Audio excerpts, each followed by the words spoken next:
अब हम स्टार्ट करते हैं कंजप्शन फंक्शन। ठीक है, ये वाला जो टॉपिक है इसको आपको न्यूमेरिकली भी समझना है, क्योंकि यहाँ जो आप कॉन्सेप्ट पढ़ोगे ना वो न्यूमेरिकली आपकी हेल्प करेंगे। मैंने कुछ कुछ चीजें यहाँ पे छोड़ी हैं, और जो चीजें मैंने यहाँ पे छोड़ी हैं वही आपको न्यूमेरिकली समझनी है, पहले थ्योरेटिकली समझनी है और उसको प्रैक्टिकली अप्लाई करना है। ठीक है, देखो सबसे पहले लिखा है कंजप्शन फंक्शन, जिसको हम प्रोपेंसिटी टू कंज्यूम भी कहते हैं। तो पहले मतलब समझते हैं प्रोपेंसिटी टू कंज्यूम क्या होता है। प्रोपेंसिटी का मतलब होता है टेंडेंसी, यानी कि हम कितना कंज्यूम करेंगे या करना चाहते हैं। तो प्रोपेंसिटी टू कंज्यूम क्या बताता है कि हमारी इनकम का कितना पार्ट हम कंज्यूम करना चाहते हैं। ठीक है, अब वहीं पे इसका मतलब कंजप्शन फंक्शन क्या कहता है। फिर consumption function is the functional relationship, यानी कि आप कह सकते हो एक मैथमेटिकल चीज है। ये फंक्शन वाली बात हम मैथ्स में पढ़ते हैं, तो ये इसको मैथमेटिकली पॉइंट ऑफ व्यू से डिस्क्राइब कर रहे हैं, that it refers to the functional relationship between the consumption and national income. यानी कि दो वेरिएबल है, एक कंजप्शन है एक इनकम है, यानी कि नेशनल इनकम है। इन दोनों के बीच का जो रिश्ता है उसे कौन बताएगा, कंजप्शन फंक्शन। अब वो रिश्ता है क्या, पहले उस रिश्ते के लिए हम ये 3 पॉइंट्स पढ़ लेते हैं। ये 3 पॉइंट्स क्या है, जिसको नाम दिया गया Keynesian psychological law of consumption. क्योंकि देखो हम अपनी इनकम का कितना पार्ट कंज्यूम करना चाहते हैं ना, ये एक साइकोलॉजिकल कंसेप्ट है, ये हमारी साइकोलॉजी से रिलेट करता है। तो इसीलिए इसको इवॉल्व इन्होंने किया था, कीन्स ने, तो इन्हीं के नाम पर इस लॉ को यहाँ पर इवॉल्व किया गया, यानी कि इस लॉ को इन्हीं के नाम पे रखा गया। अब लॉ क्या है, वही पुरानी बात है जो भी पीछे पढ़ के आए हो।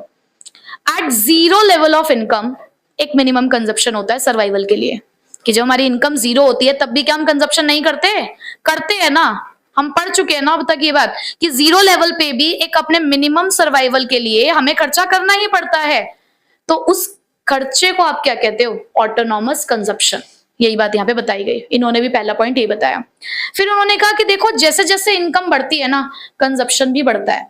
आज आपकी जेब में 100 रुपए है, आप उसमें से अगर 50 रुपए खर्च कर देते हो, कल को आपकी वही इनकम बढ़ के 150 रुपए होगी, तो हो सकता है आप 70 या 80 खर्च करना शुरू कर दोगे।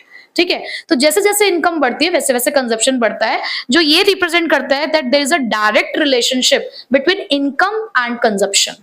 ठीक है, तीसरा पॉइंट फिर उन्होंने क्या किया, क्या कहा, as income increases consumption also increases. यहां तक की बात तो हमने सेकंड पॉइंट में भी पढ़ी, बट उन्होंने आगे एक लाइन ऐड करी, but by the lesser proportion than increase in income, कि जैसे जैसे हमारी इनकम बढ़ती है वैसे वैसे कंजप्शन भी बढ़ता है, बट उसके बढ़ने का जो रेट है वो इनकम के बढ़ने के रेट से कम होता है। मतलब ऐसा नहीं है कि अगर आपकी इनकम 50% से बढ़ रही है तो आप अपना कंजप्शन भी 50% से इंक्रीज कर दोगे, नहीं, वो आप 20% से 30% से इंक्रीज कर सकते हो, और ये ऐसा ही होता है।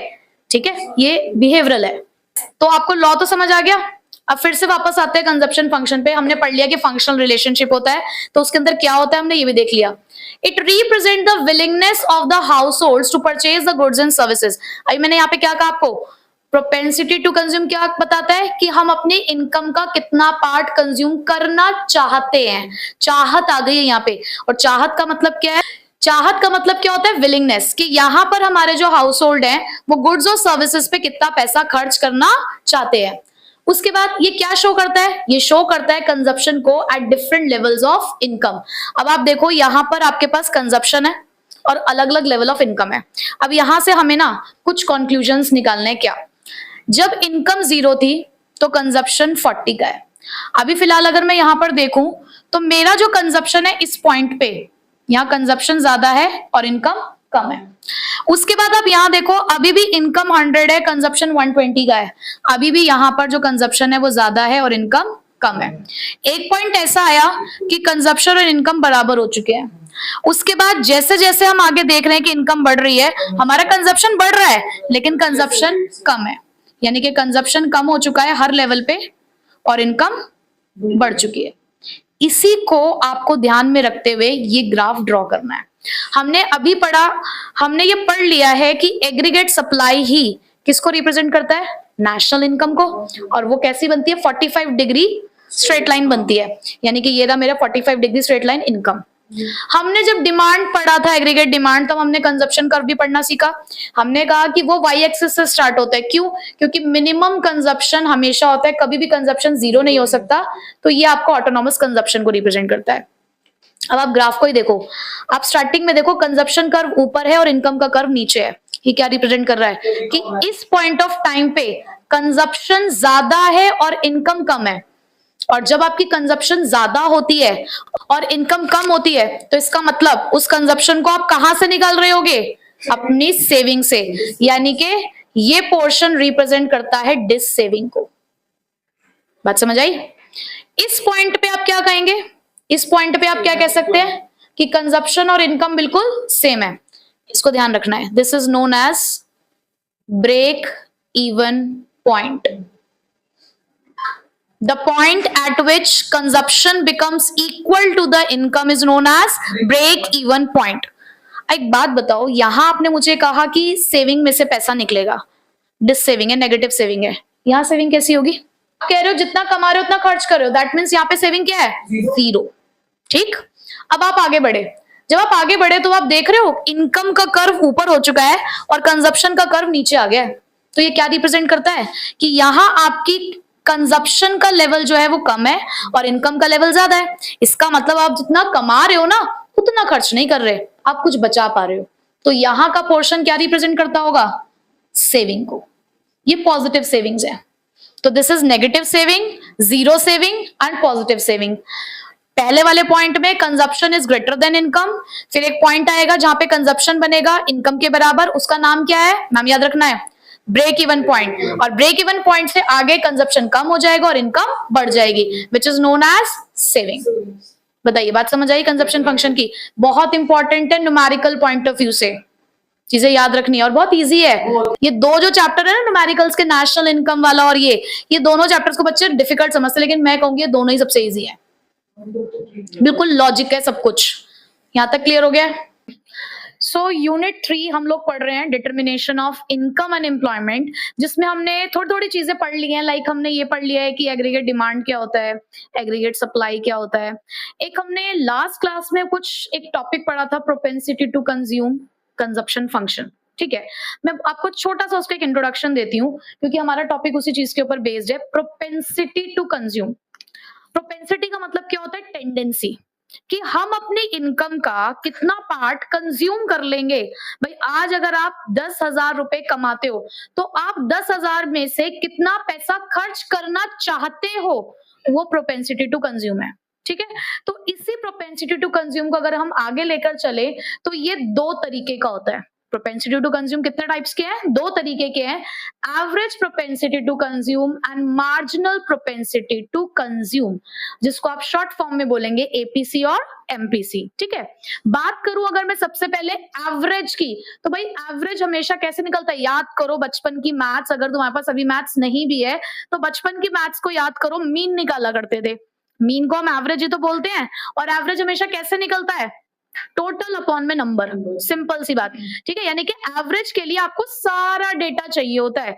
तो इसलिए जब आप यहां पर भी average propensity to consume calculate करोगे, विच मींस कि आप ये कहना चाह रहे हो कि आप अपनी एक गिवन लेवल ऑफ इनकम पर कितना पैसा खर्च करोगे, उसे शो करता है एवरेज प्रोपेंसिटी टू कंज्यूम। तो it refers to the consumption expenditure to the corresponding level of income. अब यहाँ पे कॉरस्पॉन्डिंग लेवल ऑफ इनकम का मतलब क्या है? जैसे कि मैं यहाँ पर अगर इनकम का एक ग्राफ, मतलब इनकम की एक टेबल बनाऊं, सबसे पहले इनकम 0 है, 100 हुई, 200 हुई, 300 हुई। यहाँ पे मैंने कंजप्शन बनाया 40, 60, 100, 120। तो आप ये देख रहे हो, मैं कह रही हूँ 200 की अगर मेरी इनकम है तो उससे मेरा कंजप्शन कितना है? 100। तो इसे बोलोगे एपीसी। अगर मुझे इसका एपीसी निकालना है तो मैं क्या करूंगी? 100 डिवाइडेड बाय 200। बात समझ आ रही है कि अगर मेरी इनकम का लेवल 200 है तो 200 की इनकम का कितना पार्ट मैं कंज्यूम कर लेती हूँ, तो उसके लिए मुझे एपीसी कैलकुलेट करना होगा, जो कैसे निकलेगा? C upon Y. तो अगर मुझे 200 के लेवल ऑफ इनकम पे कंजप्शन के साथ ये निकालना है कि एपीसी कितना है, तो आप सिंपली क्या करोगे? 100 divided by 200 which is equals to 0.5, यानी कि परसेंटेज में बोलो तो 50%, यानी कि आप अपनी इनकम का 50% कंज्यूम करना चाहते हो। बात समझ आ रही है? This is APC. बट वही चीज अगर मैं एमपीसी के लिए बात करूं, मार्जिनल, तो मार्जिनल का मतलब होता है एडिशनल। मार्जिनल का मतलब क्या होता है? एडिशनल, कि जब मेरी इनकम बढ़ती है तो कंजप्शन भी बढ़ता है। तो अगर मैं मार्जिनल की बात करूं तो मार्जिनल का मतलब क्या होता है? एडिशनल, यानी कि मेरी इनकम बढ़ी तो बढ़ती हुई इनकम का कितना पार्ट मैं कंज्यूम करना चाहती हूँ, मैं उसे बोलूंगी एमपीसी। फॉर एग्जाम्पल, अब यहाँ पे अगर मैं इसी स्केड्यूल के अकॉर्डिंग चलूं तो मेरी इनकम 100 से 200 ही, यानी कि मेरी इनकम कितने से बढ़ी? 100 रुपए से। अगर सिर्फ 100 रुपए की बात चल रही है तो मैंने यहाँ लिख दिया 100 की इनकम बढ़ गई। पर इसी बढ़ती हुई इनकम के साथ मेरा कंजप्शन भी तो बढ़ा। वो 60 से कितना हो गया? 100। तो वो कितना बढ़ गया? 40। तो आपने यहाँ लिख दिया 40। तो इसका मतलब आपका एमपीसी कितना निकल कर आया? 0.4। यानी कि आप अपनी बढ़ती हुई इनकम का 40% पार्ट कंज्यूम कर लेते हो। यानी कि जब आपकी इनकम बढ़ती है तो अपना कंजप्शन भी कितने से बढ़ा लेते हो? 40% से। बात समझ आ रही है? यहां से एक बात निकल कर आई कि एमपीसी क्या होता है? It is the ratio of change in consumption expenditure to the change in total income. कि अगर आपकी टोटल इनकम में चेंजेस आते हैं तो आप यहाँ पे देखना चाह रहे हो कि आपके कंजप्शन एक्सपेंडिचर में कितना चेंज आता है, उसे बताता है आपका एमपीसी। बात समझ आई? ठीक है, तो एमपीसी का फॉर्मूला क्या होता है? Change in consumption upon change in income. ये जो आपको ट्रायंगल दिखाई दे रहा है ये चेंज को रिप्रेजेंट करता है। अगर आपको नहीं याद रहता है तो आप लिख सकते हो, और इसको मैथमेटिकली तो इस सिंबल का नाम होता है डेल्टा, ठीक है, और इसे हम लोग क्या बोलते हैं? चेंज। इस एमपीसी का एक और हमारे पास सिंबॉलिकली एक इस अल्फाबेट है, इसको बी से डिनोट करते हैं। न्यूमेरिकली हम इसको बी बोलेंगे, ठीक है। और ये अभी हमारा कंजप्शन फंक्शन में समझाऊंगी तो वहां पे इसका सिग्निफिकेंस है, इसलिए आप इसको लिख कर रखेंगे कि एमपीसी को क्या बोला जाता है? बी। ठीक, चलो अब आते हैं एपीसी की प्रॉपर्टीज के ऊपर।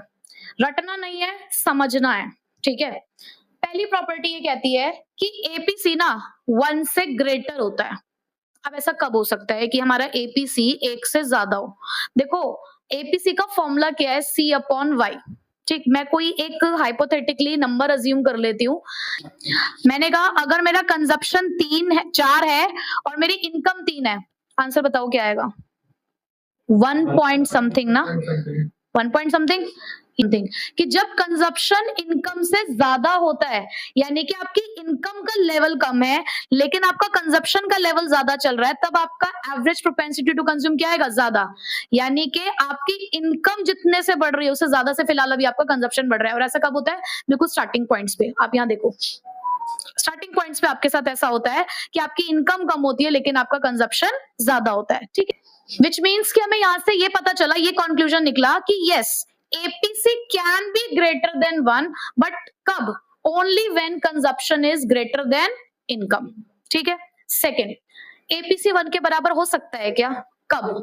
सी बात, आप फॉर्मूला ध्यान रखो कि ऐसा कब हो सकता है कि भाई जब कंजप्शन भी इतना ही और इनकम भी इतनी हो, तभी तो ऐसा हो सकता है कि जब, तो ऐसा कब होता है? जब कंजप्शन और इनकम बराबर होते हैं, ब्रेक इवन पॉइंट कहते हैं जिसे। यानी कि जितना आप खर्च कर रहे हो उतना ही आप कमा पा रहे हो, जितना कमाया आपने उतना ही खर्च कर दिया। इसका मतलब सेविंग क्या होती है उस टाइम पे? 0। क्या आप सेव कर पाते हो? एक याद रखो कि एग्रीगेट डिमांड किसके बराबर होता है? C प्लस आई के, और aggregate supply C plus S के। कि आप अपनी इनकम का कुछ पार्ट कंज्यूम करते हो, कुछ पार्ट सेव करते हो। बट मैं कह रही हूँ जितना कमा रहे हो उतना ही खर्च कर रहे हो, तो कुछ सेव कर पा रहे होगे क्या? नहीं। तो ऐसा सिर्फ कब हो सकता है? आपके ब्रेक इवन पॉइंट पे। तो yes, APC can be equal to 1।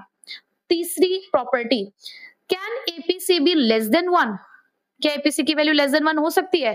हाँ, मुझे लगता है कि ऐसा हो सकता है। अगर मैं इसी सिचुएशन को रिवर्स कर दूं तो ये 0 पॉइंट समथिंग आएगा, 0.7 समथिंग, ठीक है। तो यहां से क्या पता चला कि जब आपका कंजप्शन कम होता है और इनकम ज्यादा होती है तब ऐसा हो सकता है।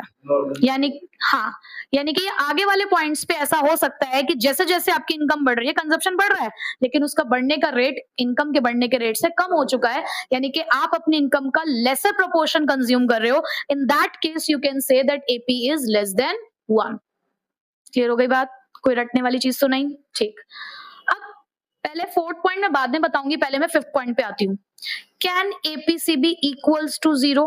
क्या एपीसी 0 हो सकता है? देखो, अगर मुझे सिचुएशन को 0 करना है अगर मुझे इस सिचुएशन को जीरो करना है तो मुझे न्यूमरेटर में जीरो लाना होगा। भाई zero upon something is zero होता है ना।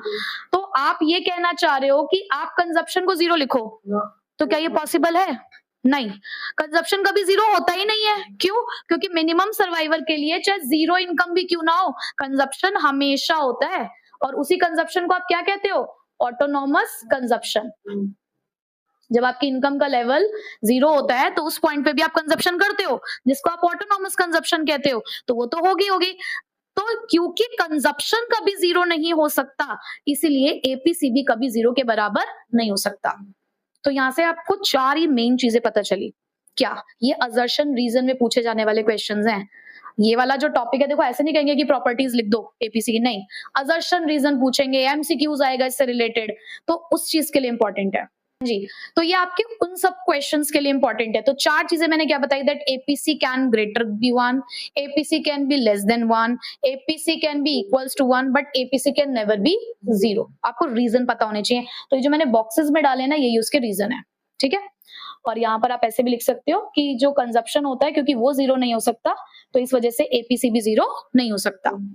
अब एपीसी घटता है विद इंक्रीज इन इनकम, कि जैसे जैसे इनकम बढ़ती है एपीसी की वैल्यू घटती चली जाती है। ऐसा क्यों? देखो एपीसी क्या बताता है, consumption expenditure to the corresponding level of income. और आपने कंजप्शन का एक नेचर देखा है कि कंजप्शन ना पहले इनकम से ज्यादा होता है, फिर इनकम के बराबर होता है, और एक पॉइंट ऑफ टाइम पे वो इनकम से कम होता चला जाता है ना।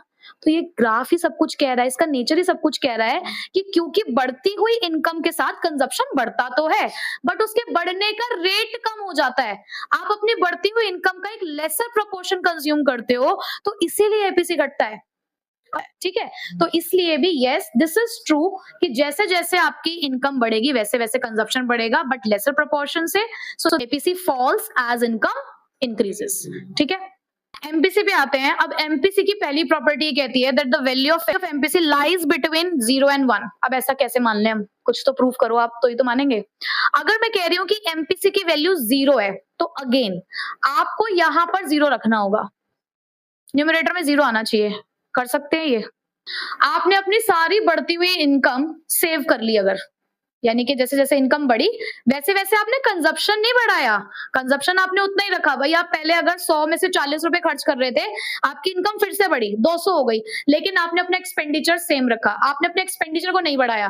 तो इसका मतलब आपने सारी बढ़ती हुई इनकम को क्या कर लिया है? सेव कर लिया है। तो ऐसे में आपका कंजप्शन, यानी कि जो आपका चेंज इन कंजप्शन है, वो क्यों हो जाएगा? 0।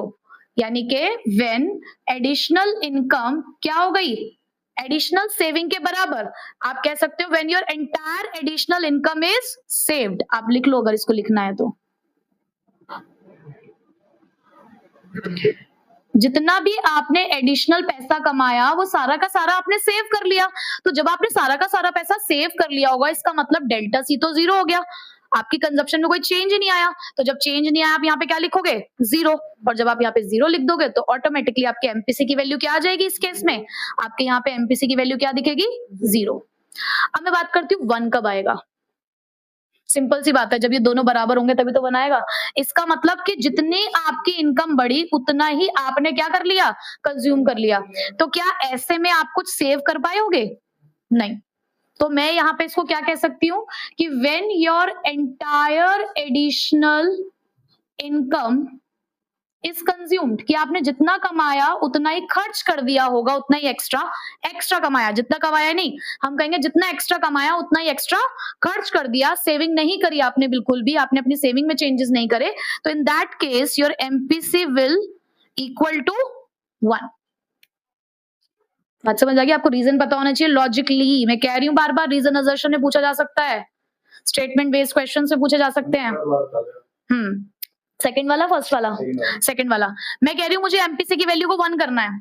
ये एमपीसी की वैल्यू 1 कब होगी? जब ये दोनों टर्म्स इक्वल होंगे तभी तो यानी कि अगर आपकी इनकम बढ़ी, जितनी इनकम बढ़ी, 100 की इनकम बढ़ी, 100 का ही खर्चा बढ़ा दिया आपने, दोनों इक्वल आ गए, तो इन दैट केस आप कह सकते हो कि 1 आ रही है। और इसका सीधा सा मतलब ये है कि सेविंग 0 है, ठीक है। चलो अब सेकंड पॉइंट पे आते हैं। सेकंड पॉइंट ये कहता है कि जो मार्जिनल प्रोपेंसिटी टू कंज्यूम है ना, वो पुअर का ज्यादा होता है देन रिच।